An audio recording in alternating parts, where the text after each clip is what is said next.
মনের ভিতরে কারো জন্য কোনো বিদ্বেষ রাখা যাবে না। মনটা হতে হবে পবিত্র, সফট, সবার জন্য শুভাকাঙ্ক্ষী। সবার জন্য শুভাকাঙ্ক্ষী বলে যে আপনি হক কথা স্পষ্ট করে বলবেন না এমন নয়, হক হকই বলবেন। যদি বাতিলের গায়ে লাগে কিচ্ছু করার নাই। যদি সারা দুনিয়ার মানুষ মিথ্যা কথা বলে আপনার সত্য বলার সাহস থাকা চাই, তখন কলবে নূর আসবে ইনশাআল্লাহ। দ্বিতীয় বিষয় হচ্ছে বেশি বেশি মৌতের স্মরণ, পরকালের স্মরণ, কোরআন তেলাওয়াত, আল্লাহর জিকির করা, আল্লাহর কাছে দোয়া করা। মনটা নরম হবে, তাজকিয়া হবে ইনশাআল্লাহ তাআলা। আল্লাহ নূর আপনার কলবে আসবে, আপনি খিদর আলাইহিস সালামের মতো দুই চোখ দিয়ে বিশ্বকে দেখতে পারবেন ইনশাআল্লাহ। এবার আপনি এই দুই চোখ দিয়ে দেখেন, মুসলিমদের মধ্যে বহু মানুষ এখন মুহাম্মদ সাল্লাল্লাহু আলাইহি ওয়াসাল্লামকে শেষ নবী হিসেবে মানে না। নাউজুবিল্লাহ। মুসলিমদের মধ্যে এমন অনেক মানুষ আছে যারা বলে এখন কোরআন মানি, হাদিস মানি না। মুসলিমদের মধ্যে বহু মানুষ তাকদীরে এখন বিশ্বাস করে না, তারা কিন্তু নামাজ পড়ে, 5 ওয়াক্ত নামাজ পড়ে। মুসলিমদের মধ্যে বহু মানুষ আল্লাহর হালালকে এখন হারাম করে নেয়, আল্লাহর হারামকে হালাল করে নেয়। জি, তারা মুসলিম, 5 ওয়াক্ত নামাজ পড়ে।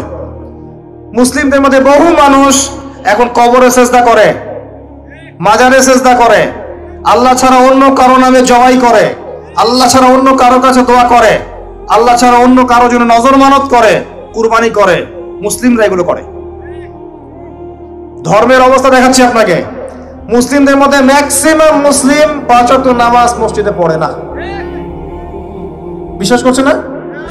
আপনি জরিপ করে দেখেন, আপনার এলাকার যে মসজিদগুলো আছে জরিপ করে দেখেন, কতজন আদমশুমারি আছে না? মুসলিম পরিবারের সংখ্যা কয়টা, নামাজে যায় কয়জন, জরিপ করে দেখেন, আমার কথা সত্য পেয়ে যাবেন ইনশাআল্লাহ। আর যারা যায় তাদের মধ্যে ফজর এশায় কয়জন যায় আল্লাহু আ'লাম। কিন্তু রমজানে তারাবিতে তারা আসবে, এসে বলবে ইমাম সাহেব নামাজ তাড়াতাড়ি পড়েন, এসে বলবে আজকে জিলাপি না খোরমা, আজকে কি। ওই সময় দেখবেন মসজিদে ওদের দৌরত্ব বেড়ে গেছে। জি, দেখবেন মসজিদে নামাজ হচ্ছে, পাশে হই হুল্লাহ হট্টগোল করবে। কমন সেন্স উঠে গেছে, দেখবেন নামাজ পড়ছে একজন ব্যক্তি, পাশে হই হুল্লাহ হট্টগোল করবে। মুসলিমদের মধ্যে দেখবেন ম্যাক্সিমাম মুসলিম এখন আল কোরআন বিশুদ্ধ করে তিলাওয়াত করতে জানে না। প্রমাণ চান আপনি? জরিপ করেন, বিশুদ্ধ করে। যারা পড়া জানে তাদের কতজনের পড়া সহি, এটা আলেমদেরকে জিজ্ঞাসা করলে বুঝতে পারবেন। আবার যারা হিফজ করেছে তাদের মধ্যে কত পার্সেন্ট কোরআনের অর্থ জানে, জরিপ করে বের করেন। আবার আমরা যারা টুকটাক অর্থ জানি, তারা কোরআনের কতটুকু আদেশ মানি আর নিষেধ ফলো করি, নিষেধ বর্জন করি, এটাও একটা ভাবার বিষয়। আবার যারা আমরা কোরআনের হকগুলো আদায় করার চেষ্টা করছি, তারা কোরআনের কতটুকু দাওয়াত মানুষকে দেই, এইটাও একটা ভাবার বিষয়। সব মিলিয়ে সমস্যা আছে। আল কোরআন প্রথমত তিলাওয়াত করা শিখতে হয়। সবার জন্য আমভাবে তিলাওয়াত করা শেখাটা ফরজ।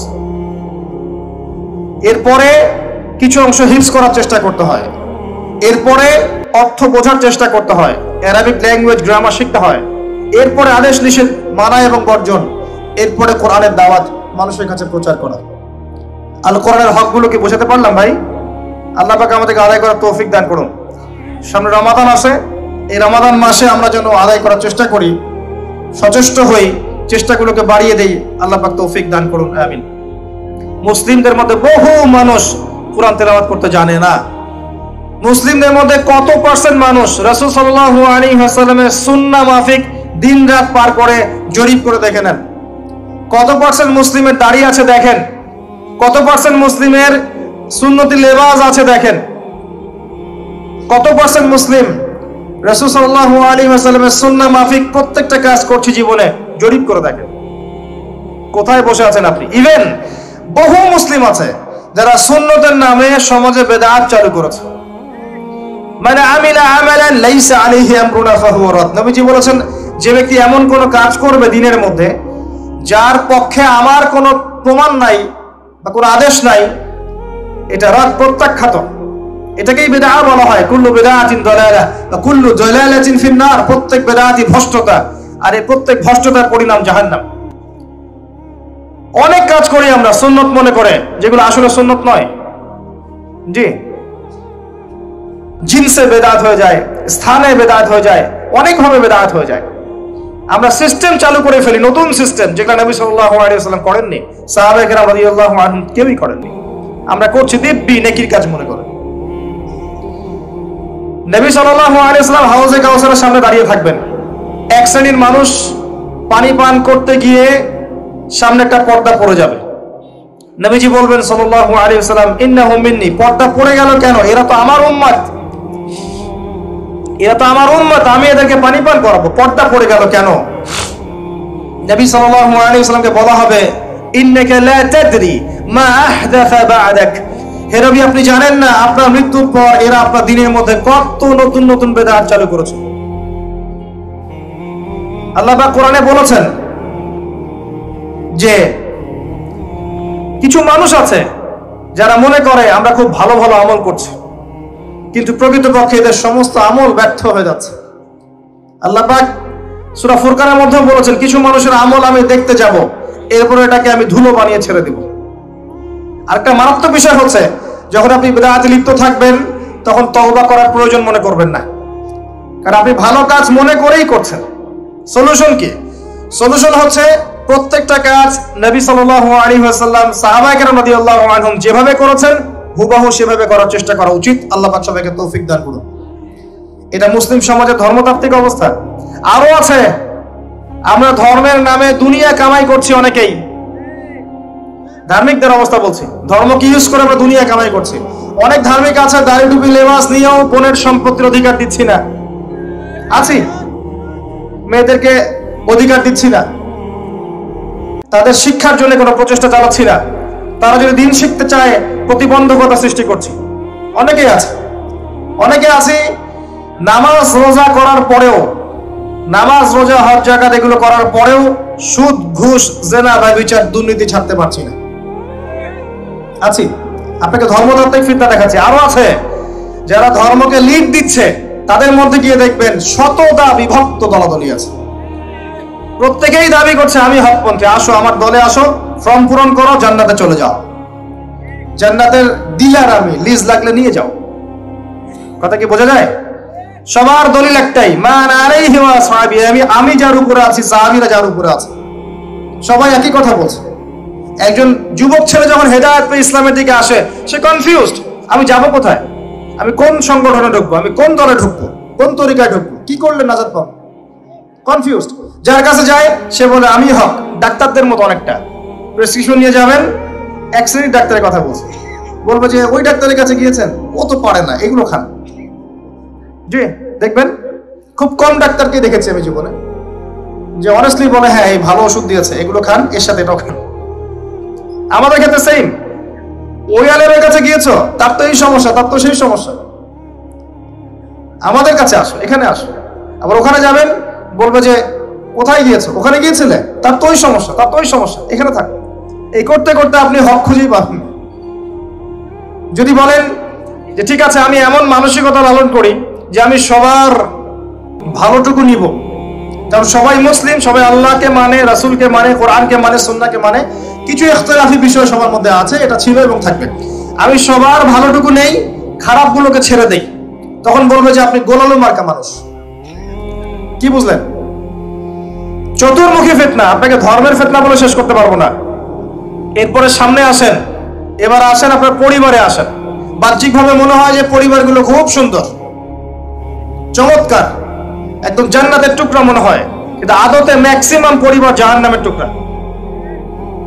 ম্যাক্সিমাম পরিবারে তাওহীদ নাই, ম্যাক্সিমাম পরিবারে সুন্নাত নাই, বেশিরভাগ পরিবারে হালাল রিজিক নাই, বেশিরভাগ পরিবারের মেয়েরা পর্দা করে না, বেশিরভাগ পরিবারের যুবকরা দ্বীনের পরোয়া করে না, বেশিরভাগ পরিবারের যুবকরা নামাজ পড়ে না, এমনকি পিতাও নামাজ পড়ে না, বেশিরভাগ মা সিরিয়াল নিয়ে পড়ে থাকবে দেখবেন। হ্যাঁ, বেশিরভাগ পরিবার দেখবেন বস্তুবাদী। বস্তুবাদী বোঝেন কিনা? মানে দুনিয়া পূজারী, দুনিয়া পূজারী, সারাদিন দুনিয়ার ফিকির, কিভাবে আমি খাবো, সকালে চিন্তা করবে দুপুরে কি খাবো, দুপুরে চিন্তা করবো রাত্রে কি খাবো, খালি খাওয়া আর খাওয়া, খাওয়ার জন্য দুনিয়াতে এসেছে। দেখা যাবে স্বামী যদি হালাল ভাবে কিছু করতে চায়, কোনো কোনো ক্ষেত্রে স্ত্রী ফোর্স করে, দেখো না পাশের বাড়ির ভাবির কত টাকা পয়সা, কত সোনা দানা, কত ব্যাংক ব্যালেন্স, আমরা তো কিছুই করতে পারলাম না, তোমার ঘরে এসে আমার জীবনটা নষ্ট হয়ে গেল। তখন স্বামী বেচারা হারাম খেতে বাধ্য হয়। ঘুষ খেতে বাধ্য হয়, সুদ খেতে বাধ্য হয়, দুর্নীতি করতে বাধ্য হয়। কার জন্য করে এগুলা? পরিবারের জন্য করে। একটা চোর যে চুরি করে, ওই চুরির টাকা নিয়ে সে মেয়েকে খাওয়ায়, বোনকে খাওয়ায়, মাকে খাওয়ায়, বাবাকে খাওয়ায়, খাওয়ায় না? সহজাত প্রবৃত্তি। একটা ধর্ষক সে পর্যন্ত তার মেয়েকে কিন্তু চুমু খায়, আদর করে, করে না? পুরুষ এখন যতদিন যাচ্ছে পরিবারগুলোতে নারী নির্যাতনের জায়গায় পুরুষ নির্যাতন বেড়েছে। যতদিন যাচ্ছে পরিবারগুলোতে নারী নির্যাতনের জায়গায় পুরুষ নির্যাতন বেড়েছে। মানসিক নির্যাতন করতে করতে পুরুষের হায়াত কমিয়ে ফেলেছে না। আবার অনেক পরিবার এমনও আছে যে পরিবারের মহিলারা দিনদার, দিনের পথে চলতে চায়, কিন্তু পুরুষেরা জাহিলিয়াতের কারণে এদেরকে চলতে দেয় না, দিনের পথে চলতে দেয় না, তালিমে যেতে দেয় না, কোরআন পড়তে দেয় না, একটু দিনের আলোচনা করবে সে সুযোগ করে দেয় না। সারাটা দিন যাও চুলা ঠালো, রান্না করো, সন্তান দেখো, এতটুকু। জটিল সমস্যা। আমি ইনশাআল্লাহ তাআলা শুধু ফ্যামিলির বিষয়ে একটা আলাদা লেকচার দেব ইনশাআল্লাহ। আজকে আমি আলাদা লেকচার দিচ্ছি না, আপনাকে কিছু মৌলিক পয়েন্ট বলছি। অনলি ফ্যামিলি, ভাই বিশ্বাস করেন সমাজের কাঠামোগুলো ধ্বংস হয়ে যাচ্ছে ফ্যামিলির কারণে, অনলি ফ্যামিলির কারণে। এত সমস্যা পরিবারগুলোতে, এত সমস্যা আপনি চিন্তা করতে পারবেন। ইল্লা মাশাআল্লাহ, কিছু পরিবার বাদ যাদেরকে আল্লাহ পাক খাস করে রহম করেছে, এদের পরিমাণ নিতান্তই নগণ্য, খুব কম। ম্যাক্সিমাম কেউ সন্তুষ্ট না। স্ত্রী স্বামীকে নিয়ে সন্তুষ্ট না, স্বামী স্ত্রীকে নিয়ে সন্তুষ্ট না। স্বামী মনে করছে আমি এর চেয়ে ভালো স্ত্রী পেতে পারতাম, স্ত্রী মনে করছে আমি এর চেয়ে ভালো স্বামী পেতে পারতাম। হ্যাঁ, দেখবেন পরিবারের সন্তান বেড়ে উঠছে এমন ভাবে স্বামী স্ত্রীর মাঝে খারাপ সম্পর্ক দেখে, খারাপ সংস্কৃতি দেখে, ব্যাড প্যারেন্টিংসে, কাজের বুয়ার কাছে ঝগড়া বিবাদ দেখে এরকম করে সন্তানটা বেড়ে উঠছে। এই সন্তানটা যখন বড় হবে তখন এদের মানসিক অবস্থা কি ভালো থাকবে? নিঃসন্দেহে এরা মাদক সেবন করবে, জঙ্গি হবে, সন্ত্রাসী হবে, টেরোরিস্ট হবে, সিরিয়াল কিলার হবে, এরকম হয়ে যাবে। আর ছোটবেলা থেকে এরকম পরিবেশে তারা বড় হয়েছে। ম্যাক্সিমাম পরিবারে গিয়ে দেখবেন যে ম্যাচিউরড হয়ে গেছে আমাদের যুবকরা, বিয়ে শাদীর কোনো ব্যবস্থা নাই, রিজিকের কোনো সোর্স নাই, বিয়ে করতে পারে না, গোপনে পাপ করে বা ফ্রি মিক্সিং এ যায় বা গার্লফ্রেন্ডের সাথে সময় দেয় বা জেনা করে, এক পর্যায়ে ছেঁকা খেয়ে মিউজিকের কাছে যায়, তারপর মাদক, তারপর দেখবেন ইয়াবা পর্যন্ত চলে যাবে, চলে গিয়ে দেখা যাবে ধর্ষক হবে, জুয়া খেলবে, ক্যাসিনোতে যাবে, অথবা দেখবেন কোন একটা পদের জন্য মানুষকে খুন করা শুরু করবে। পরিবারে এগুলো চলছে। এর জন্য শুধু এই ছেলেটা দায়ী নয়, এর পিতা মাতা দায়ী আছে। পরিবারের পিতারা এখন ইব্রাহিমের মতো নয় আলাইহিস সালাম, পরিবারের মায়েরা এখন সারা এবং হাজরা আলাইহিস সালাম তাদের মতো নয়, পরিবারের সন্তানরা এখন ইসমাইল আলাইহিস সালামের মতো নয়। খুবই সমস্যা, জটিল সমস্যা। আবার আছে হারাম রিজিক পরিবারে, হারাম রিজিক দিয়ে পরিবারের দেহ রক্ত মাংস গঠিত হয়েছে, এই পরিবারে আপনি নূর কেমন করে আশা করতে পারেন? আর সবচেয়ে বড় কথা কি জানেন? সবচেয়ে বড় কথা হচ্ছে মানসিক ভাবে এমন ভাবে মাথাগুলোকে ধোলাই করা হয়েছে আমাদের, যে পশ্চিমারা অনেক ভালো, ওদের লাইফস্টাইলটা অনেক ভালো, ওই যারা মুশরিক তারা অনেক ভালো, ওদের সংস্কৃতিগুলো অনেক ভালো, এগুলো দেখে দেখে মিডিয়ার মাধ্যমে দেখে দেখে দেখে দেখে অসুস্থ হয়ে যাচ্ছে। উঁচু করো না, তার সুন্নতের বাইরে যেও না। এক কথায় জীবনের প্রতিটা ক্ষেত্রে কোন ব্যক্তি যদি আল্লাহ রাসূল সাল্লাল্লাহু আলাইহি ওয়াসাল্লামের সুন্নাহর উপর থাকতে পারে, এর সামনে আত্মসমর্পণ করতে পারে, তাহলে আল্লাহ পাক ওই ব্যক্তির কলবে তাকওয়া ঢেলে দিবেন ইনশাআল্লাহ। শুধু তাই নয়, আল্লাহ পাক আরো বলছেন লাহুম মাগফিরাহ, তাদের জন্য আছে ক্ষমা, আল্লাহ পাক তার পক্ষ থেকে ক্ষমা করবেন। ওয়া আজরুন আযীম, এবং মহান পুরস্কার। আযীম শব্দটা আমরা কিন্তু রুকুতে বলি সুবহান রাব্বিয়াল আযীম। আপনারা কয়েকদিন আগে একটা ছবি দেখেছিলেন মহাবিশ্বের, আমি বলেছিলাম একটা লেকচারে, এগুলো সব প্রথম আসমানের অন্তর্ভুক্ত। এর উপর দ্বিতীয়, তৃতীয়, চতুর্থ, পঞ্চম, ষষ্ঠ, সপ্তম আসমান আছে। 7টা আসমানের উপরে আছে কুরসি, ওয়াসিআ কুরসিয়ুস সামাওয়াতি ওয়াল আরদ, তার উপরে আছে মহাসাগর যার গভীরতা 500 বছরের পথ, তার উপরে আছে আরশে আযীম। আর আল্লাহ রাব্বুল আলামিন আরশের উপরে মহান আরশ বহন করে নিয়ে আসবেন কিয়ামতের মাঠে 8 জন ফেরেশতা, মাত্র 8 জন। তো সুবহান রাব্বিয়াল আযীম, পবিত্র আমার রব যিনি মহান। মহান কথাটা, আযীম কথাটা কত বিশাল অর্থে আসতে পারে কোরআনে, এখানে বুঝতে পারছেন। আল্লাহ পাক এখানে বলছেন যে তাদের জন্য যারা রাসূলের সামনে কণ্ঠস্বর নিচু করে, মানে তার আনুগত্য করে, তার সামনে আত্মসমর্পণ করে, তার সুন্নাহ মেনে চলে, তাদের জন্য মাগফিরা আছে, ক্ষমা এবং আজরুন আযীম, মহান পুরস্কার আছে। কোন পুরস্কার? যা কোনো চোখ দেখে নাই, কোনো কারো শোনে নাই, কোনো মন কল্পনা করতে পারে না। আল্লাহ পাক আমাদের সবাইকে নসিব করুন, আমিন। তাফসীরে এসেছে যে রাসূল সাল্লাল্লাহু আলাইহি ওয়াসাল্লামের সামনে একবার আবু বকর এবং ওমর রাদিয়াল্লাহু আনহুমা তারা ছিলেন, একটা বিষয়ে মাশওয়ারা হচ্ছে। তো আবু বকর সিদ্দিক রাদিয়াল্লাহু আনহু বলছেন যে বনু তামিম গোত্রের কাকা আল তামিমি তাকে আমির নিযুক্ত করা হোক। আবু বকর রাদিয়াল্লাহু আনহু আরেকজন সাহাবীর নাম বলছেন। এই নিয়ে উভয়ের মাঝখানে একটু কথা কাটাকাটি হলো। এক পর্যায়ে তাদের গলার ভয়েসটা একটু উঁচু হয়ে গেল, সামান্য একটু উঁচু, যেমনটা আমাদের হয়। তখন এই আয়াতগুলো নাযিল হয়। এরপর থেকে ওমর রাদিয়াল্লাহু আনহু এত নিচু স্বরে নবীর সামনে কথা বলতেন যে নবী সাল্লাল্লাহু আলাইহি ওয়াসাল্লামকে আরেকবার জিজ্ঞাসা করতে হতো কি বললাম। আরেকজন সাহাবী সম্পর্কে এমন একটা বর্ণনা এসেছে, সেই সাহাবী ঘরের মধ্যে বেশ কয়েকদিন থেকে অবস্থান করছেন, বাইরে আসেন না। অন্য সাহাবীরা জিজ্ঞাসা করছেন কেন? তিনি বলছেন যে আমি একবার নবী সাল্লাল্লাহু আলাইহি ওয়াসাল্লামের সামনে উঁচু স্বরে কথা বলেছিলাম, হয়তোবা আয়াতটা আমার জন্যই নাযিল হয়েছে, আল্লাহ আমার সব আমল বিনষ্ট করে দিয়েছেন, হয়তোবা আমি জাহান্নামী হয়ে গেছি, আমি কোন মুখ নিয়ে বাইরে যাব? তখন নবী সাল্লাল্লাহু আলাইহি ওয়াসাল্লাম বললেন তাকে ডেকে নিয়ে আসো। ওই সাহাবীকে ডেকে আনা হলো। নবীজি বললেন সে জাহান্নামী নয়, বরং সে জান্নাতি। 4 নম্বর আয়াতে আল্লাহ পাক বলছেন প্রথম 3 আয়াতের পরে, নিশ্চয়ই যারা হে নবী মুহাম্মদ সাল্লাল্লাহু আলাইহি ওয়াসাল্লাম তোমাকে হুজুরাতের পিছন দিক থেকে ডেকেছে, মানে নবী সাল্লাল্লাহু আলাইহি ওয়াসাল্লামের ছোট ছোট হুজরা ছিল, কক্ষ ছিল, এরকম 9টা কক্ষে তার 9 জন স্ত্রী থাকতেন মসজিদ নববীর ঠিক পাশে। তো একদল বেদুইন মানে আরবের গ্রাম্য কিছু মানুষ, তারা একবার দুপুর বেলা এসেছিল নবী সাল্লাল্লাহু আলাইহি ওয়াসাল্লামের কাছে। তাকে না পেয়ে তারা ঘরের বাইরে থেকে তাকে ডাকা শুরু করেছিল জোরে জোরে, হে মুহাম্মদ সাল্লাল্লাহু আলাইহি ওয়াসাল্লাম বাইরে আসুন, বাইরে আসুন, এবং বলা শুরু করেছিল।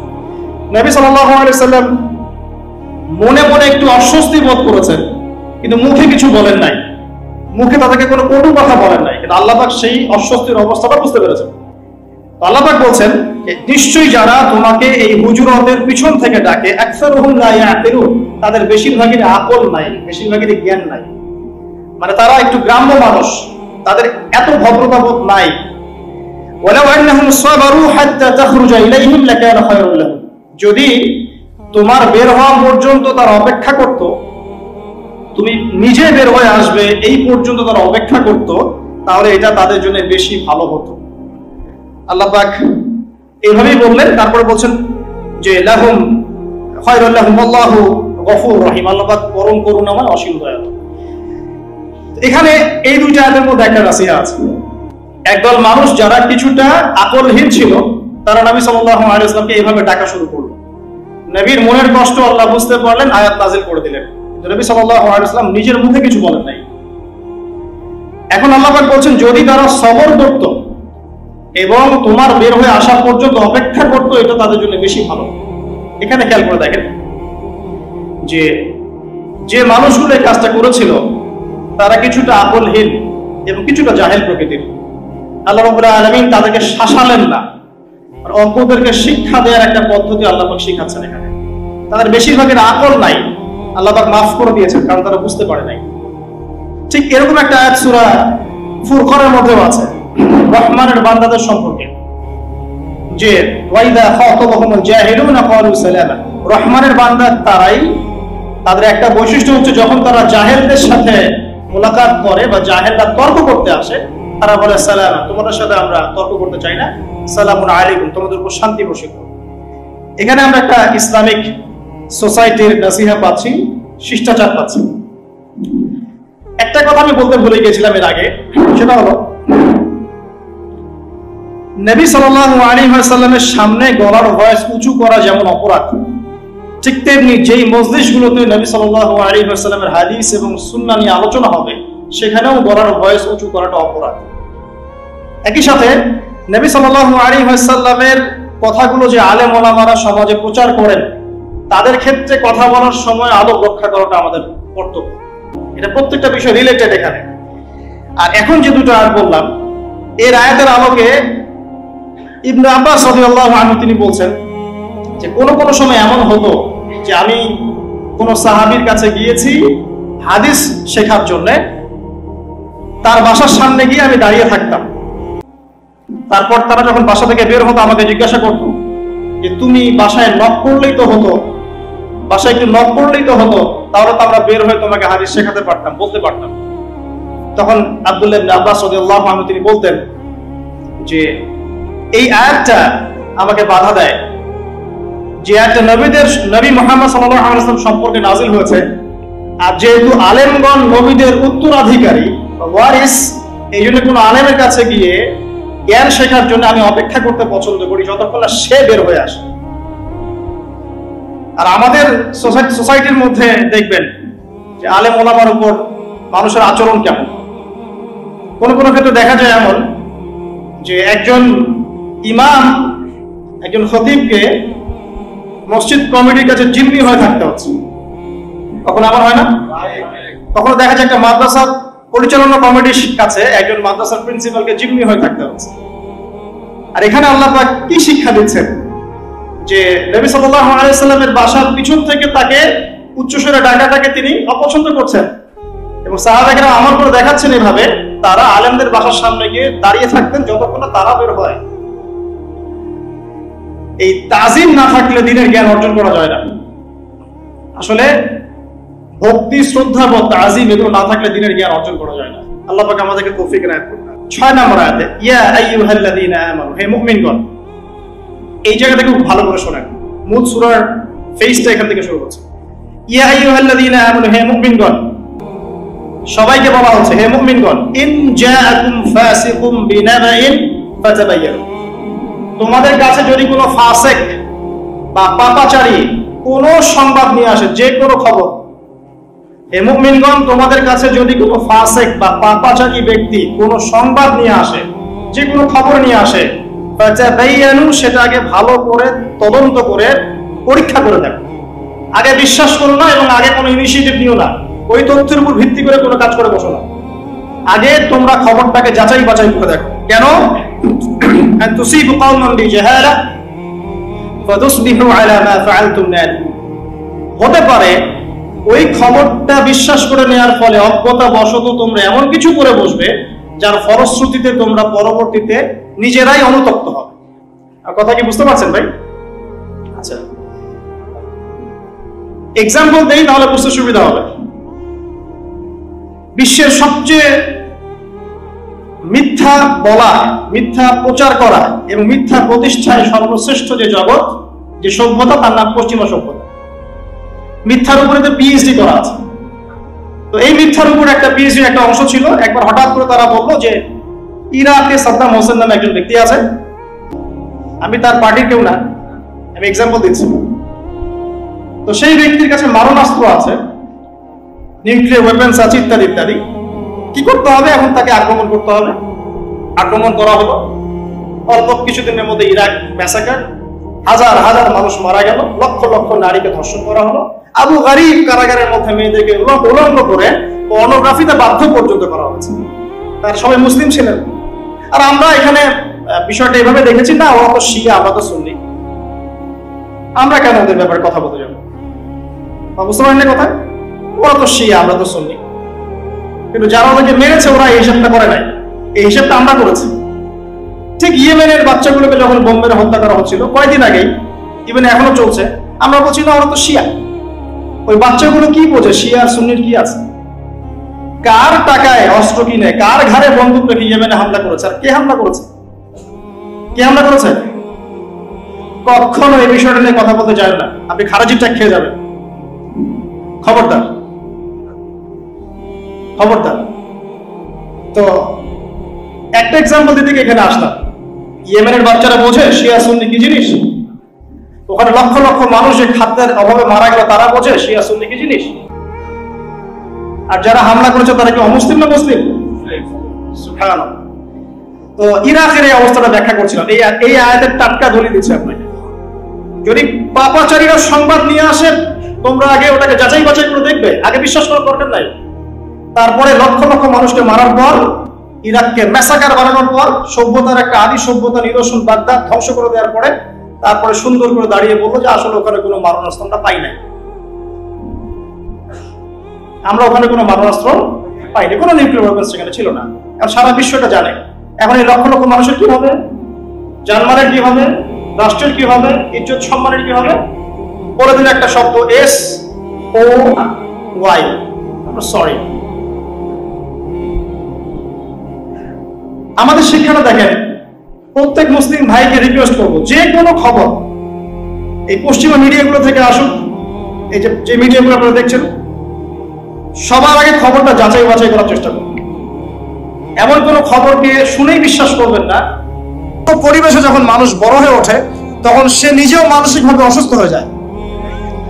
যখন আপনি এমন একটা পরিবেশে বড় হচ্ছেন যে পরিবেশে অশ্লীলতা আছে, সুদ আছে, বেহায়াপনা আছে, জেনা আছে, প্রতারণা আছে, অবিশ্বাস আছে, ঠকবাজি আছে, তখন এই পরিবেশে আপনি নিজেও দেখবেন একটা প্রতারক হয়ে গেছে। তখন অন্য কোনো ভালো মানুষকে আপনার কাছে ভালো মনে হবে না, আপনি সন্দেহের চোখে থাকবেন, অস্বস্তিতে কাউকে বিশ্বাস করতে পারবেন না। একটা পরিবার শুধু ভালোবাসার ভিত্তিতে টিকে থাকে না, একটা পরিবার টিকে থাকে সম্মান, আপোষে হৃদ্যতা, আত্মসম্মানবোধ, গায়রত এবং বিশ্বাসের ভিত্তিতে। যে পরিবারে বিশ্বাস নাই একে অপরের উপরে, সেই পরিবার কখনো টিকতে পারবে না। যে পরিবারে একে অপরের প্রতি বিশ্বাস নাই, শ্রদ্ধা নাই, আনুগত্য নাই, শুধু ভালোবাসা দিয়েও পরিবার টিকতে পারবে না, কোটি কোটি টাকা দিয়েও পরিবার টিকতে পারবে না। পরিবারের সবার মাঝে হৃদ্যতার দরকার থাকে, মহব্বতের সাথে সম্মান থাকতে হয়, একজন একজনকে সম্মান করতে জানতে হয়, যার যার সম্মান তাকে তাকে দিতে শিখতে হয়, আনুগত্য থাকতে হয়, সামিআনা আতাআনা থাকতে হয়, প্রত্যেকটা বিষয়ে জেতার মানসিকতার থেকে সবর করার মানসিকতা থাকতে হয়। তখন দেখবেন পরিবার আস্তে আস্তে একটা রুহানি পরিবেশ তৈরি করতে পারবে ইনশাআল্লাহ তাআলা। পরিবারগুলো তখন এগুলো কোথায়, সবাই যার যার স্বার্থ নিয়ে পড়ে থাকবে। এবং এখনকার পরিবারের পুরুষগুলো হচ্ছে সব স্বার্থ পূরণ করার মেশিন, যার যার স্বার্থ তাকে তাকে পূরণ করতে হবে, দ্যাটস অল। পুরুষকে স্ত্রীর স্বার্থ পূরণ করতে হবে, মায়ের, বোনের, সন্তানের সব স্বার্থ পূরণের মেশিন সে। আর সারাটা জীবন এগুলো করার পরে শেষ বয়সে গিয়ে তাকে শুনতে হবে সে কিছুই করেনি কারোর জন্য। এগুলো বাস্তব, কোথায় আছেন আপনি? এগুলোই বাস্তব।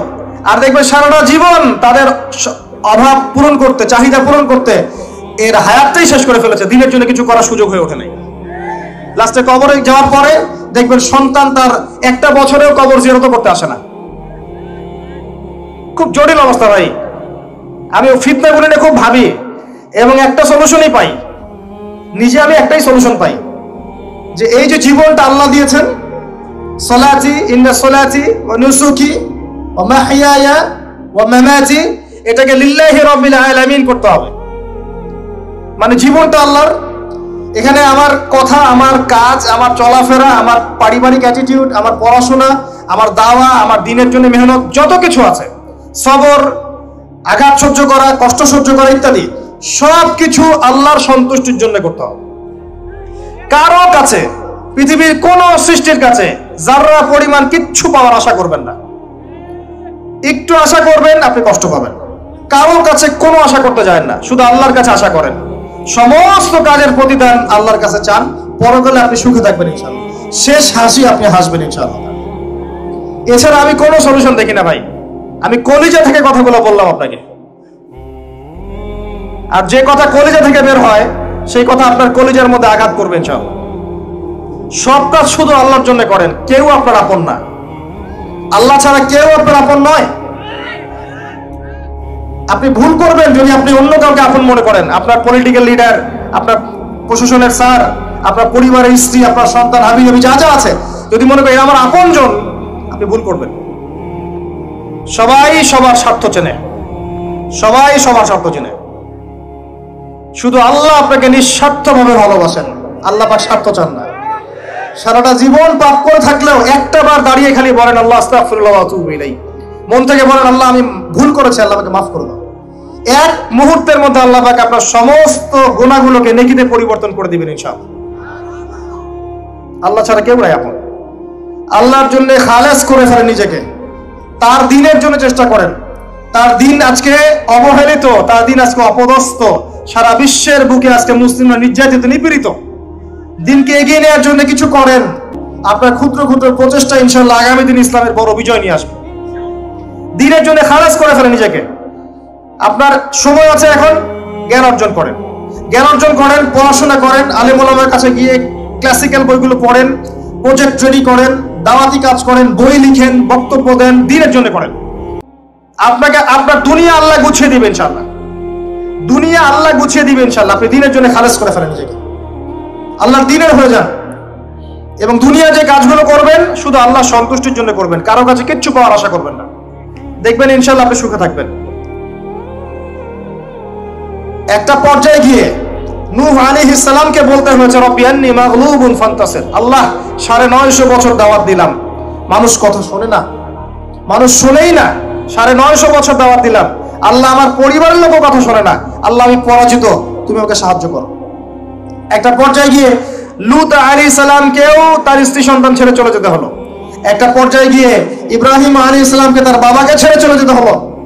একটা পর্যায়ে গিয়ে আসহাবুল কাহফকে সমাজ থেকে চলে যেতে হলো দূরে।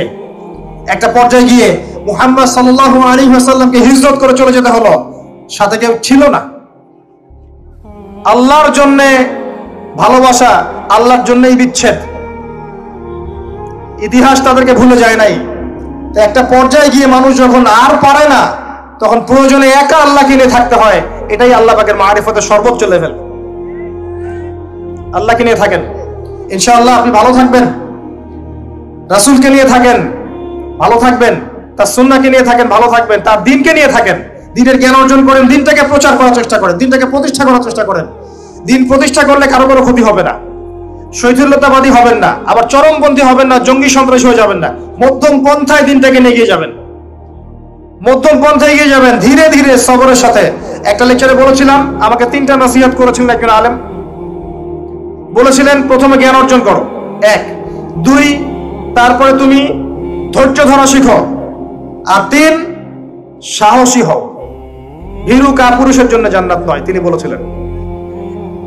অতএব এভাবে চিন্তা করলে আপনি ইনশাআল্লাহ দুনিয়াতে ঠকবেন না, বা দুনিয়াতে ঠকলেও পরকালে আপনি জিতবেন ইনশাআল্লাহ। পরকালে আল্লাহ পাক আপনার প্রতিটা কষ্টের প্রতিদান দিবেন ইনশাআল্লাহ আযজা ওয়া জাল্লা। আসুন আমরা সবাই যার যার জায়গা থেকে আল্লাহর হয়ে যাই, আল্লাহর জন্য নিজেকে খালেস করে দিই। আর আল্লাহর ভালোবাসা পেতে চাইলে তার রাসূলকে তার রাসূলের আনুগত্য করতে হবে, তার সুন্নাহ মাফিক চলতে হবে। আল্লাহ পাকের ফরজ ওয়াজিবকে ভালোবেসে আদায় করেন, বিরক্ত হয়েন না। নামাজের আযান হচ্ছে, বিরক্ত হয়ে যায় না, ভালোবেসে নামাজে যান। যে আল্লাহ আমার কাছে একটা ইবাদত চেয়েছেন, আমার রব, আমার সৃষ্টিকর্তা আমাকে একটা সুযোগ দিয়েছেন, আমার কাছে একটা ইবাদত চেয়েছেন, সিজদা চেয়েছেন। আল্লাহ আমার কাছে কি আর চেয়েছেন? তাওহীদ চেয়েছেন, সুন্নাত চেয়েছেন, হালাল খাই এতটুকু চেয়েছেন, সাধ্যমতো দিনের খেদমত এটা চেয়েছেন। আল্লাহ পাক আমার জন্য জান্নাত রেখেছেন, আমি আল্লাহর জন্য করব না? আল্লাহ পাকের কাজগুলো ভালোবেসে করেন, আল্লাহ পাকে কাছে পাবেন ইনশাআল্লাহ তাআলা। দেখবেন যদি আপনি আল্লাহর হয়ে যান, আপনি মনে মনে কিছু চাইবেন, হাত উঠিয়ে চাওয়ার আগে আপনার সামনে আল্লাহ পাক সেটা হাজির করে দিবেন ইনশাআল্লাহ। বিশ্বাস হচ্ছে না আপনার কথা, আমার কথা? আমার জীবনে শত শতবার এই ঘটনা ঘটেছে। মনে মনে চিন্তা করছি যে এটা দরকার, এটা হলে ভালো হতো, এমনকি এমনও চিন্তা করছি এটা খেতে ইচ্ছা করছে, সামনে গিয়ে দেখে হাজির। একটা কথা মিথ্যা বানিয়ে বলছি না, আল্লাহর কসম। এমনও হয়েছে যে আমি মনে মনে চিন্তা করেছি যে এটা খেতে ইচ্ছা করছে, খেতে পারলে ভালো লাগতো। যেখানে গিয়েছি দেখি সেই বাড়ির মালিক সেটা সার্ভ করেছে। এমন একটা ঘটনা আপনাকে বলি যে আমি এক জায়গায় যাচ্ছি, জিজ্ঞাসা করছি যে কি রান্না করছে, বলছে খিচুড়ি রান্না করছে। ঠিক আছে, খুব খুশি, খিচুড়ি খাবো বাসায় গিয়ে। কোনো একটা কারণে রাস্তায় আমার একটা বিপদ হলো। বিপদ হওয়ার পরে আমি বাসায় যেতে পারলাম না, কোনো একটা জায়গায় আমাকে থাকতে হলো অল্প সময়। সেখানে আমার পরিচিত তিনি ভাই, সে আমাকে বলছে কিছু খেয়ে নেন। ঠিক আছে, কি আছে নিয়ে আসেন। খাবার নিয়ে আসা হলো, দেখলাম খিচুড়ি। কথা কি বুঝতে পারছেন? দেখে আমার চোখ দিয়ে এক ফোঁটা পানি পড়লো খাবারের উপরে। যে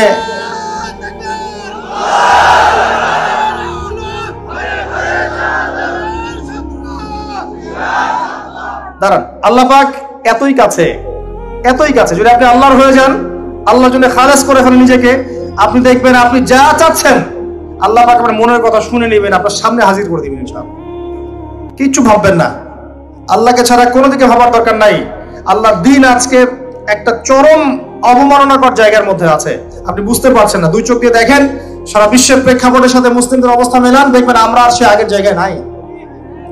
আমাদের অবস্থা এখন ভালো নয়, প্রত্যেকটা দিক থেকেই ভালো নয়। ধর্মের ক্ষেত্রে না, ইকোনমিক্সে না, পলিটিক্সে না, জিও পলিটিক্সে না, সোশ্যালি না, সংস্কৃতিতে না, কোনো ক্ষেত্রেই নাই। আমরা সে আগের জায়গায় নাই এখন আর। এই জায়গায় রিগেইন করতে হলে আমাদেরকে বেসিক কাজগুলো করতে হবে। আবার নামাজি হতে হবে, আমাদেরকে আবার রোজা রাখতে হবে, আবার দিনের খেদমতের চেষ্টা করতে হবে, কোরআন শিখতে হবে, আবারও সুন্নায় ফিরে আসতে হবে। ইনশাআল্লাহ তাআলা দেখবেন আস্তে আস্তে আস্তে আস্তে এমন প্রজন্ম গড়ে উঠবে যারা ইসলামের পতাকা নিয়ে সামনে এগিয়ে যাবে ইনশাআল্লাহ। আসেন, আপনাকে আমি পারিবারিক বিষয়গুলো আর বেশি বলতে চাচ্ছি না আজকে। আরেকদিন ইনশাআল্লাহ আমি টোটাল লেকচারটাই আদর্শ ইসলামিক পরিবার এবং সমকালীন ফিতনাগুলোর উপর দিব ইনশাআল্লাহ। সামনে যান, ফিতনা আপনার অর্থনীতির মধ্যেও আছে। খুব কম মানুষ আছে আমাদের এখানে যারা অর্থনৈতিক জীবনে হালাল খাচ্ছে, ম্যাক্সিমাম সুদ খাচ্ছে, অনেকেই ঘুষ খাচ্ছি আমরা, অনেকেই দুর্নীতি করছি, অনেকে ঠকবাজি করছি, অনেকে মানুষের হক নষ্ট করছি না? কারো রিজিকে যদি একটা টাকা এরকম হারাম চলে আসে, এই রিজিক দিয়ে আল্লাহর ইবাদত করলে ইবাদত কবুল হবে না। খুব সাবধান। নবীজি আগেই বলেছিলেন সাল্লাল্লাহু আলাইহি ওয়াসাল্লাম, যে সুদ খায়, যে সুদ দেয়, যে সাক্ষী থাকে, যে লিখে রাখে, সবাই সমান অপরাধী। দিব্যি আমরা খাচ্ছি। নবীজি বলেছিলেন সাল্লাল্লাহু আলাইহি ওয়াসাল্লাম, যেটা মায়ের সাথে জেনা করার মতো অপরাধ এবং আল্লাহ এবং তার রাসূলের সাথে যুদ্ধ করার মতো অপরাধ, দিব্যি আমরা খাচ্ছি, দিব্যি খাচ্ছি। পরোয়া নাই কোনো। এক দিরহাম সুদ খেলে নবীজি বলেছেন সাল্লাল্লাহু আলাইহি ওয়াসাল্লাম 36 বার জেনার পাপ হয়, 36 বার। দিব্যি খাচ্ছে, কোনো পরোয়া নাই। তবে আলহামদুলিল্লাহ এখন এই কথাগুলো শুনে অনেক মানুষ সুদি কারবার থেকে সরে এসেছেন, আমি জানি। আমি দোয়া করি মন থেকে আল্লাহ পাক তাদেরকে বেহিসাব রিজিক দান করুন। রিজিকের মালিক কে ভাই? আমি যদি মনে করি যে আমি সুদি কারবার না ছাড়লে আমার রিজিক কমে যাবে, তাহলে আমি মনে করছি রিজিকের মালিক আমি নিজেই, তাই নয় কি? আল্লাহর উপর তাওয়াক্কুল করে ছেড়ে দিয়ে দেখেন, আল্লাহ পাক আপনার জন্য আসমান জমিনের বরকতের দরজা খুলে দেবেন ইনশাআল্লাহ। বিশ্বাস করছেন না আমার কথা? রিজিক কার হাতে? সমুদ্রের নিচে কোটি কোটি মাখলুক আছে, কে খাওয়ায়? এই জমিনের উপরে কোটি কোটি কীটপতঙ্গ আছে, কে খাওয়ায়? আপনি কি 10টা হাতির দায়িত্ব নিতে পারবেন?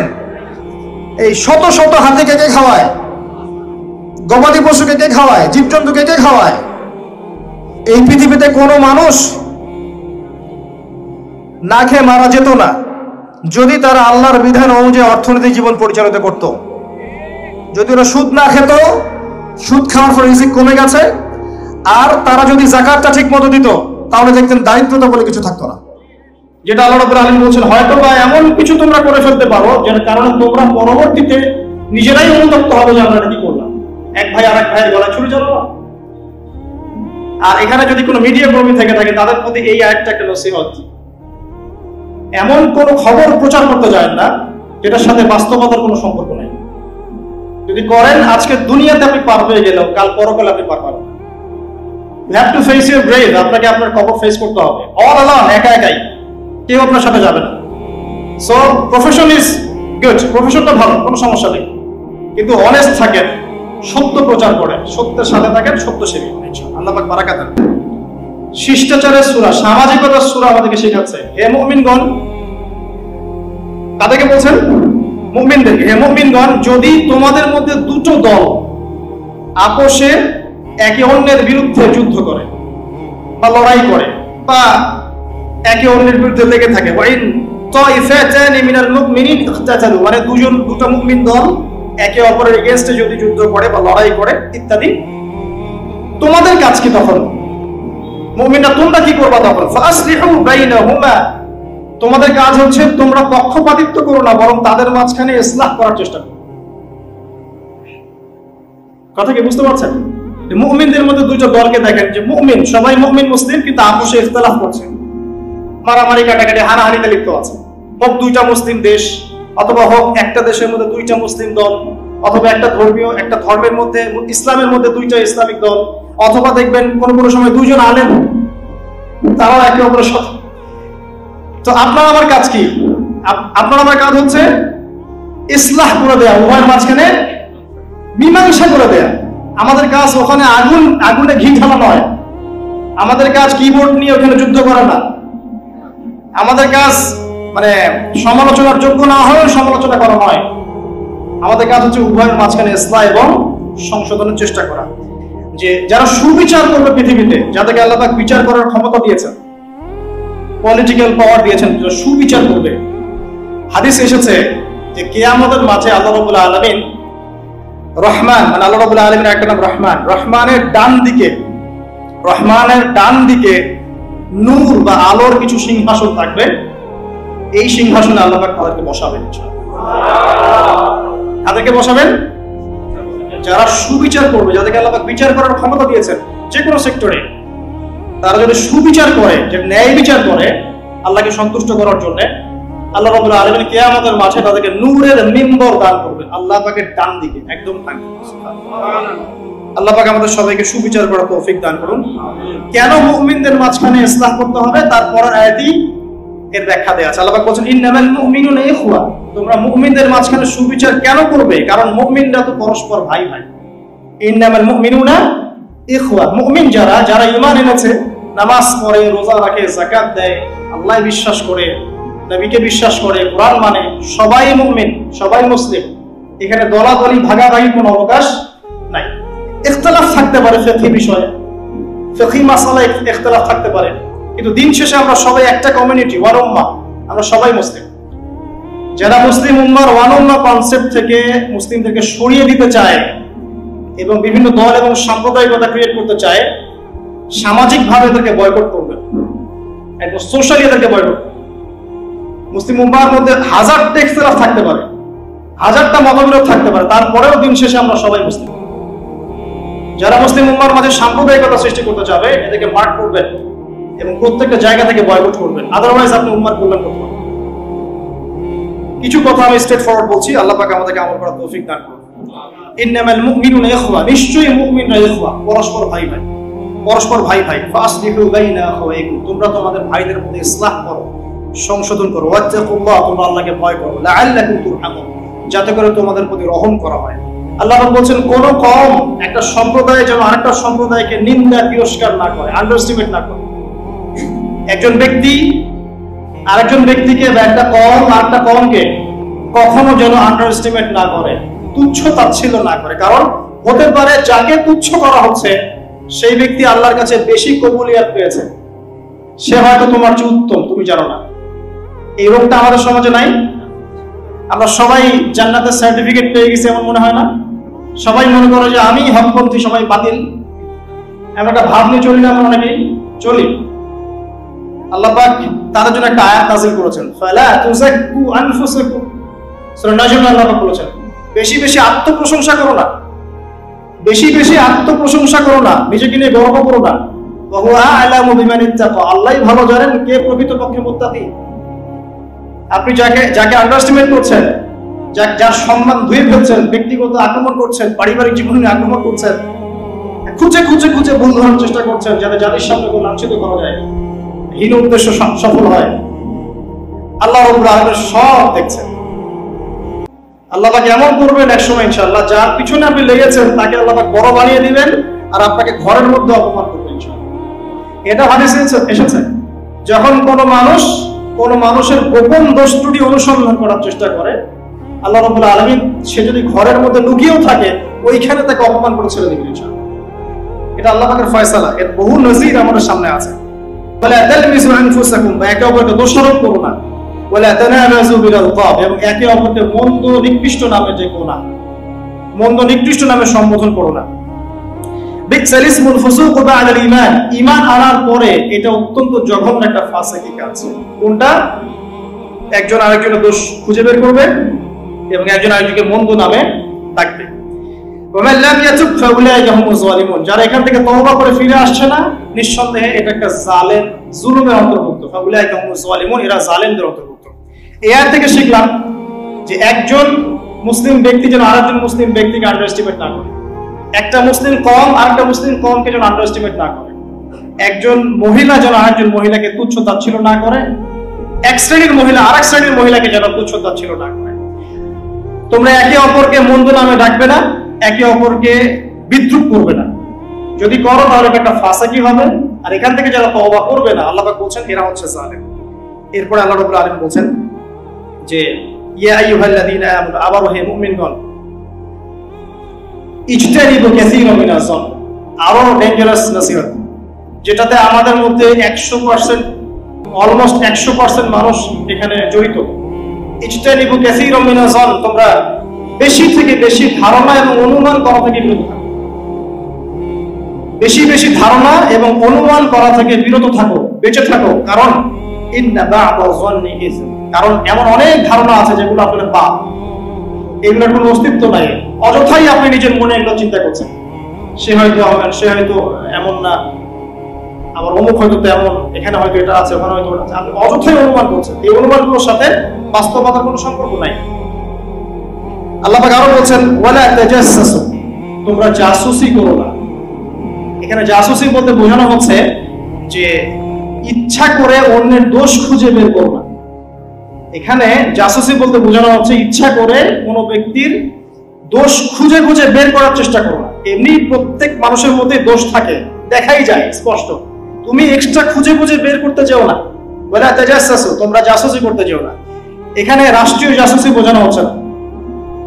একটা ইসলামিক স্টেটের নিরাপত্তার স্বার্থে তদন্ত গোয়েন্দা সংস্থার কাজ করার সম্পূর্ণ এখতিয়ার আছে, কোরআন সুন্নাহ সমর্থিত কাজ। এখানে এটা বোঝানো হচ্ছে না। একটা রাষ্ট্রের নিরাপত্তা, অভ্যন্তরীণ নিরাপত্তা, বহির্বিশ্বের সাথে কানেকশন, সবকিছুর স্বার্থে গোয়েন্দা সংস্থাদের কাজ করার সম্পূর্ণ অধিকার আছে, এটা এই আয়াতে বোঝানো হচ্ছে না। এখানে বোঝানো হচ্ছে একে অপরের দোষগুলা ইচ্ছা করে খুঁজতে যাও না, বরং রাষ্ট্রীয় স্বার্থে সেই কাজগুলো করার নেকির কাজ। এতে করে জনসাধারণের নিরাপত্তা নিশ্চিত হয়। তবে সেখানে খেয়াল রাখতে হবে যে তদন্ত যেন সঠিক হয়, অনুমান ভিত্তিক, ধারণা ভিত্তিক না হয়, যাতে কেউ আবার জুলুমের শিকার না হয়, এটা খেয়াল রাখতে হবে। কিন্তু এই কাজটা ঠিক আছে এবং এটা জরুরি কাজ। আর এখানে বোঝানো হচ্ছে তোমরা যে দোষগুলো দেখা যায় এর বাইরে অতিরিক্ত দোষ খুঁজতে যেও না মানুষের। আপনার মধ্যে হয়তো এমন কিছু দোষ আছে যেটা আমি জানি না, এটা জানার জন্য ওত পেতে থাকার দরকার নেই, এটা তাজাসসু বলা হয়। তোমরা এভাবে জাসুসি করো না। আরো কি করো না, ওয়ালা ইয়াগতাব বা'দুকুম বা'দ, এক ভাই আরেক ভাইয়ের গীবত করো না। গীবত আপনারা জানেন, নবীজিকে বলা হয়েছে কি গীবত? তিনি বলেছেন তোমার ভাই সম্পর্কে এমন কথা বলা যা তার অনুপস্থিতিতে বললে সে যখন শুনবে সে কষ্ট পাবে। সাহাবীরা বললেন যদি তার মধ্যে সেই দোষ থেকে থাকে তাহলে? নবীজি বললেন যদি তার মধ্যে সেই দোষ থাকে তাহলেই তো তুমি তার গীবত করলে, আর যদি তার মধ্যে সেই দোষ না থাকে তাহলে তুমি তো তাকে অপবাদ দিলে। তো অলমোস্ট এভরিবডি আমরা এখন এই রোগে আক্রান্ত। আল্লাহ পাক আমাদেরকে এই রোগ থেকে হেফাজত করুন। এই রোগের একটা সুফল পাবে যার গীবত করা হচ্ছে সেই ব্যক্তি। এরকম ধরেন আপনার গীবত করেছে অনেক মানুষ এবং আপনার কাছে ক্ষমাও চায় নাই, যার যোগ্য আপনি ছিলেন না। এখন কিয়ামতের মাঠে উঠে দেখবেন যে অনেক নেকি অটোমেটিকলি আপনার আমলনামায় যুক্ত হচ্ছে। কিভাবে? এই মানুষগুলো আপনার গীবত করেছিল, আপনি তার যোগ্য ছিলেন না, আপনার উপর জুলুমটা হয়েছে। আল্লাহ পাক সেদিন আপনাকে নেকি দিবেন, ওদের আমলনামা থেকে নিয়ে আপনাকে দিবেন। এই জন্য পার্সোনালি আমাকে গীবত করলে আমি খুব খুশি হই, আলহামদুলিল্লাহ কিছু নেকি পাওয়া যাবে ইনশাআল্লাহ, কারণ এই বিষয়টার সাথে আমি জড়িত না। মাশাআল্লাহ। তো আল্লাহ পাক আমাদেরকে গীবতের মহামারী থেকে বেঁচে থাকার তৌফিক দান করুন। আইয়ুহিব্বু আহাদুকুম আইয়াকুলা লাহমা আখিহি মাইতান ফাকারিহতুমু, তোমরা কি তোমাদের মৃত ভাইয়ের গোশত ভক্ষণ করতে পছন্দ করবে? ফাকারিহতুমু, তোমরা তো এটাকে অপছন্দ করো। অতএব গীবতকে আল্লাহ পাক এখানে মৃত ভাইয়ের গোশত খাওয়ার সাথে তুলনা করেছেন। এখন দেখেন না যে কাক কাকের গোশত খায় না, অনেক সময় দেখা যায় আলেম আরেক আলেমের গোশত খাচ্ছে, দেখেন না? এখনকার যুগে এমন চলছে, কাকও কাকের গোশত খায় না, মুসলিম মুসলিমের গোশত খায়, মুমিন মুমিনের গোশত খায়। কোন কোন ক্ষেত্রে দেখবেন এক দাড়ি টুপি আলা লোক আরেক দাড়ি টুপি আলা লোকের গোশত খাচ্ছে। এমন অনেক মানুষ জুলুমের শিকার আছে এই সমাজে, যাদের পিছনে এমন মানুষ কাজ করেছে যারা দেখতে ওই মানুষের মতোই। কথা বুঝতে পারছেন না? এমন অনেক মানুষ জুলুমের শিকার হয়েছে এই সমাজে, হচ্ছে প্রতিনিয়তই, যাদের পিছনে এমন মানুষ আছে যে ওই মানুষের মতোই দেখতে। সমাজদারকে ইশারা কাফি। ওয়াত্তাকুল্লাহ, তোমরা আল্লাহকে ভয় করো। তোমরা আল্লাহকে ভয় করো, ইন্নাল্লাহা তাওয়াবুর রহিম, আল্লাহ পাক নিঃসন্দেহে তওবা কবুলকারী এবং পরম দয়ালু।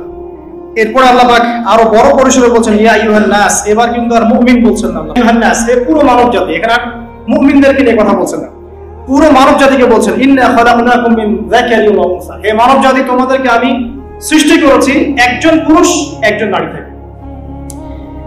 ইন্না খালাকনাকুম মিন যাকারিন ওয়া উনসা ওয়া জাআলনাকুম শুউবান ওয়া ক্বাবাইলা লিতাআরাফু, হে মানব জাতি তোমাদেরকে আমি সৃষ্টি করেছি একজন পুরুষ